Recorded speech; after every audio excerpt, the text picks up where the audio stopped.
ಏನೊಬ್ಬ ಬಡ ಹುಡುಗ ಬಂದರೆ ಎಲ್ಲೂ ಇವತ್ತು ನೀವು ನಿಮ್ಮ ಬೂತ್ ನನಗೆ ಹೈಯೆಸ್ಟ್ ಲೀಡ್ ಕೊಟ್ಟವ್ರು ನೀವು ಅಲ್ವಾ. ಆವತ್ತು ನನಗೇನೋ ಶಕ್ತಿ ಇರಲಿಲ್ಲ, ಇವತ್ತು ನಿಮ್ಮ ಋಣ ನಾನು ತೀರ್ಸೋಕ್ಕಾಗಲ್ಲ. ಈಗ ನೋಡಿ 2 ಸಲ ಬಂದಿದ್ದೀನಿ, ಇನ್ನೂ ನೀವು ಹೇಳಿದ್ದೀರಾ ಸಮುದಾಯ ಭವನ ರಸ್ತೆ, ನಿಮ್ಮ ಜೊತೆ ಇರ್ತೀನಿ, ನಿಮ್ಮ ಕಷ್ಟಕ್ಕೆ ನಾನು ಇರ್ತೀನಿ, ನನ್ನ ಜೊತೆ ನೀವಿರಿ ಅಷ್ಟೇ.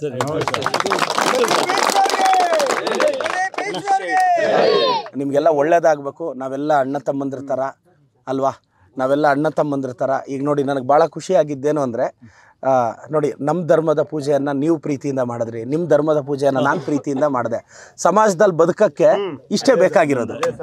ಯಾರೋ ಬೆಂಗಳೂರಲ್ಲಿ ಅವರು ಇವರು ರಾಜಕಾರಣ ಮಾಡ್ದು ಯಾರು ಗೊತ್ತು ನಮ್ಗೆ ಹೇಳೋದು. ಈಗ ನೋಡಿ ನಾವೆಲ್ಲ ಅಣ್ಣ ತಮ್ಮಂದ್ರ ಥರ ಇದ್ದೀವಿ, ಇದೇ ವಿಶ್ವಾಸದಿಂದ ನಾವೆಲ್ಲ ಹೋಗಬೇಕು. ನಿಮ್ಮ ಮಕ್ಕಳ ಭವಿಷ್ಯನೂ ಚೆನ್ನಾಗಿರ್ಬೇಕು. ಈಗ ನಾನು ನೋಡಿ ಮಕ್ಕಳಿಗೆ ಸ್ಕಾಲರ್ಶಿಪ್ ಕೊಡ್ತಿದ್ದೀನಿ, ಬಟ್ಟೆ ಕೊಡಿಸ್ತಿದ್ದೀನಿ, ಒಳ್ಳೆ ವಿದ್ಯಾಭ್ಯಾಸಕ್ಕೆ ಇದು ಮಾಡ್ತಿದ್ದೀನಿ.